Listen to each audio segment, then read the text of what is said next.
Macmillan Audio presents A Death in Summer by Benjamin Black.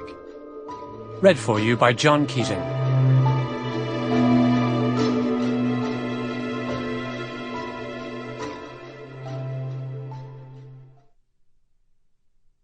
Chapter 1. When word got about that Richard Jewell had been found with the greater part of his head blown off, and clutching a shotgun in his bloodless hands, few outside the family circle, and few inside it either, considered his demise a cause for sorrow. Jewell, known to the jauntier among his detractors as Diamond Dick, had been a wealthy man. The bulk of his money he had inherited from his father, the notorious Francis T. Francie Jewell, sometime Lord Mayor and proprietor of a highly successful newspaper chain that included the scurrilous and much-feared Daily Clarion, the city's top-selling paper. The older Jewell had been something of an uncut stone, given to violent vendettas and a loathing of trades unions. But his son, though no less unscrupulous and vengeful, had sought to polish the family name to a high lustre, by means of well-publicized acts of philanthropy. Richard Jewell was known for his sponsorship of orphanages and schools for the handicapped, while the recently opened Jewell Wing of the Hospital of the Holy Family was in the vanguard of the fight against tuberculosis. These and other initiatives should have made Dick Jewell a hero in a city beset by poverty and chronic ill health. But now that he was dead, many among the citizenry declared themselves ready to dance on his grave. His corpse was discovered that Sunday afternoon in his office above the stables at Brooklands, the place in County Kildare jointly owned by him and his wife.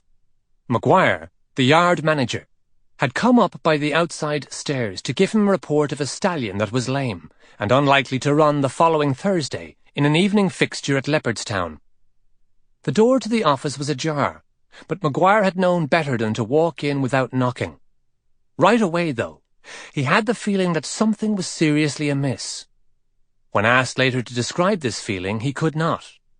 Only the hair, he said, had stood up on the back of his neck, and he distinctly remembered hearing blue lightning sending up a whinny in the quiet below in the yard.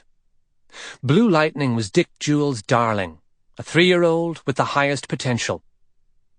The shotgun blast had lifted Jewell out of his chair and flung him backwards at a crooked angle across the desk, where he lay with a bit of jawbone and a few teeth and a bloodied stump of spine, all that was left of what had been his head, dangling down on the far side.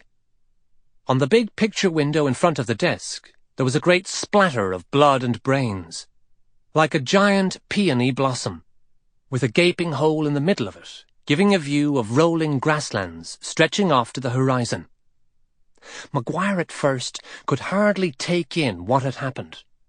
It looked as if the man had shot himself, but Diamond Dick Jewell was the last person Maguire or anyone else would have expected to blow his own head off.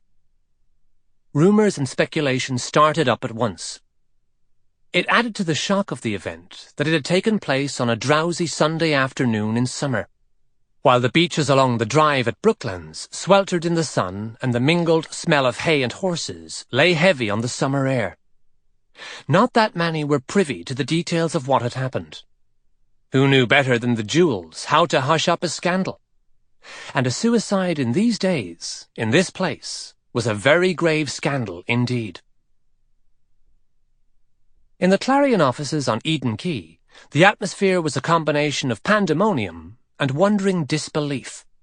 The staff, from copy boys to editorial, felt as if they were moving underwater, or through a medium heavier and more hindering than water.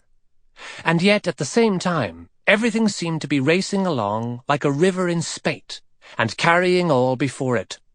The editor, Harry Clancy, had come in from Portmarnock, where a caddie had been sent on a bicycle to intercept him at the 12th hole, and he was still in golfing gear, the studs in his shoes rattling out a tattoo on the lino, as he marched back and forth in front of his desk, dictating a eulogy. Sample complete. Ready to continue?